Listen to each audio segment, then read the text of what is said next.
नमस्कार, मैं आपके साथ महेंद्र श्रीवास्तव। मेरा एक प्रोग्राम आता है चर्चाओं में चेहरा। मनासा विधानसभा क्षेत्र की बात करें और कांग्रेस की विशेष करके बात करें तो कांग्रेस इतनी पिछड़ी हुई क्यों है मनासा विधानसभा क्षेत्र में। और अभी एक चेहरा ऐसा चर्चा में मनासा में बना हुआ है, आर सागर कछावा। कहीं भी विपक्ष पर वार करना हो तो आर सागर कछावा सबसे आगे खड़े रहते हैं। जनता के लिए कोई आंदोलन करना हो तो आर सागर कछावा खड़े रहते हैं। तो आखिर ये कांग्रेस एक साथ खड़ी है या पूरी लड़ाई आर सागर कछावा इसको लड़ रहे हैं, समझने की कोशिश करेंगे। सागर कछावा मेरे साथ है। क्या ये लड़ाई कांग्रेस पार्टी एक साथ मिलकर लड़ रही है या स्वयं उनकी रणनीति है अगले विधानसभा चुनाव फाइट करने की, टिकट मिल जाएंगे तो फाइट करेंगे, सब कुछ वो लड़ाई सरकार से कर रहे हैं, लगातार मुद्दे उठा रहे हैं। सफलता कितनी मिलती है वो बात अलग होती है। तो सीधे आज चर्चाओं में चेहरा मेरे साथ जुड़े हैं आप सागर कछावा। सागर भाई, आपका स्वागत और अभिनंदन। बहुत बहुत धन्यवाद भाई साहब। लंबे समय से आपसे मुलाकात करने की इच्छा थी। अक्सर सोशल मीडिया खोलते हैं, जब भी खोलते हैं कुछ न कुछ कमेंट्स आपके पढ़ने को मिलते हैं, चाहे सरकार के खिलाफ हो, चाहे स्थानीय राजनीति के खिलाफ हो, चाहे स्थानीय विधायक के खिलाफ हो, कुछ न कुछ आप लिखते जरूर हो। क्या माजरा है? क्या विधानसभा की तैयारी है और क्या ऐसे तैयारी होती है चुनाव लड़ने की? पहले तो भाई साहब आपको बहुत बहुत धन्यवाद कि लंबे समय बाद आपने मेरे ऊपर नजर इनायत करी। आपने बहुत सारे सवाल एक साथ मेरे ऊपर दाग दिए हैं कि विधानसभा चुनाव लड़ना, विपक्ष से संघर्ष करना, जनता के लिए आंदोलन करना।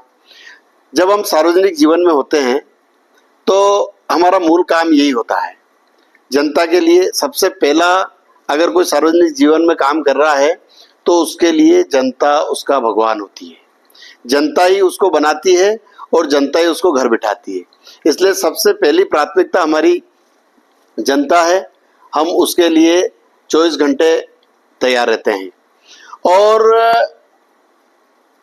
सत्ता से सवाल करना, अगर हम सत्ता से सवाल नहीं करेंगे तो हमारी जो जनता है, हमारी जनता जनार्दन जिसको हम भगवान कहते हैं, वो हम पे भरोसा कैसे करेगी? जब यहाँ सत्ता की कुर्सी पे जो व्यक्ति बैठे हैं वो उनकी उम्मीदों पे खरा नहीं उतरेंगे तो उनका सीधा सा ध्यान उन लोगों पर जाएगा जो उनके बाद उनकी समस्याओं का निराकरण कर सकते हैं या उनको समस्या के लिए उनके लिए लड़ाई लड़ सकते हैं। तो उसके लिए मैं प्रयास कर रहा हूं। और अगला सवाल आपका था कि क्या विधानसभा चुनाव लड़ना। तो भाई साहब, जब हम सार्वजनिक जीवन में आते हैं तो हमारे लक्ष्य होते हैं। मैं जब एनएसयूआई से राजनीति शुरुआत करी उसी दिन से मेरा लक्ष्य था कि मैं मनासा का प्रतिनिधित्व करूं और अभी तक जो इस मनासा विधानसभा क्षेत्र की जनता जनार्दन को जो चीज की उनको, जो बात की उनको, जिस चीज की उनको अभी तक कसक है वो मैं पूरी कर सकूं, ऐसा मेरा ध्येय है। और मेरी पार्टी अगर मुझ पे विश्वास करेगी तो निश्चित रूप से 28 में अपन मैदान में मिलेंगे। कांग्रेस ने 85 में नाटा जी को टिकट दिया, मंदसौर से आते हैं। 93 में फिर नरेंद्र नाटा जी को टिकट दे दिया। 98 में नरेंद्र नाटा जी को टिकट दे दिया पार्टी ने। उसके बाद फिर 2003 में बात करें, फिर भी नाटा जी को टिकट मिला। 2008 में विजय सिंह मालाडा को टिकट मिला, सिंगल स्थानीय को। फिर उसके बाद 2018 में उमराव सिंह गुर्जर, 2023 में फिर नरेंद्र नाटा। कांग्रेस पार्टी स्थानीय उम्मीदवार पर भरोसा ही नहीं करती, कोई चुनाव यहाँ से जीत सकता है। तो आप उम्मीद कैसे करते हैं कि पार्टी आप पर विचार करे या स्थानीय उम्मीदवार पर विचार करे? बहुत अच्छी बात बोली आपने। मेरा ये कहना है कि ये पार्टी का काम है। ये जो सवाल आप मुझसे पूछ रहे हो ना, ये जीतू पटवारी जी का सवाल है। वो हम पे विचार करे ना करे ये हमारे काम पे डिपेंड करेगा या उनकी नजर हमको किस तरह देखती है। अगर हमको नजरअंदाज करके या हम में कम योग्यता पाके अगर किसी बाहर के उम्मीदवार को टिकट दिया जाता है तो ये तो हमारी कमी है ना।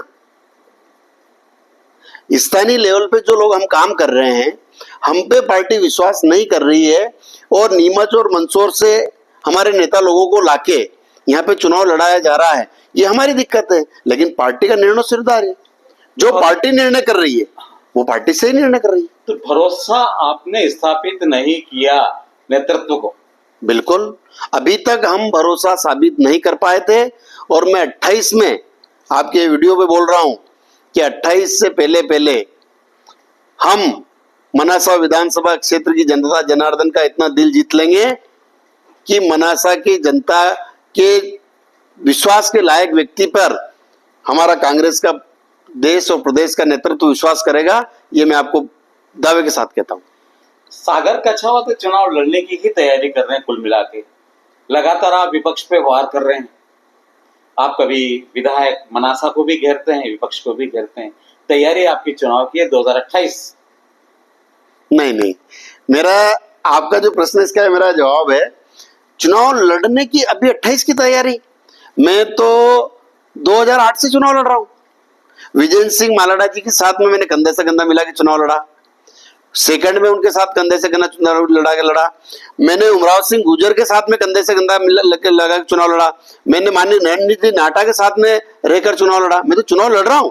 जब से राजनीतिक में आया हूं, मनासा विधानसभा क्षेत्र में चुनाव लड़ रहा हूं, और 28 में भी लड़ूंगा विधानसभा। यस, कांग्रेस जिसको हाथ का पंजा मिलेगा वो सागर कछावा है।